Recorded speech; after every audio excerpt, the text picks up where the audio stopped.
Hello， 大家好，我是微健。今天煮一道菜给大家看，就是鸡肉加西兰花红萝卜。OK， 这个鸡肉已经腌好了，等下再来拿去炒。蒜已经打好了 ，OK， 等下再来炒鸡肉。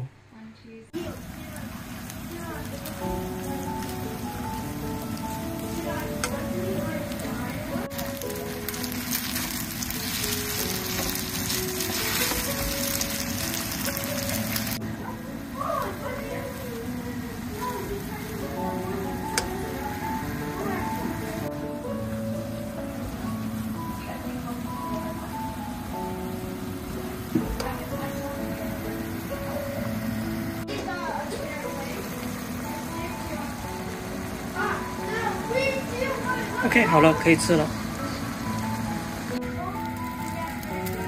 再煎多一个芙蓉蛋。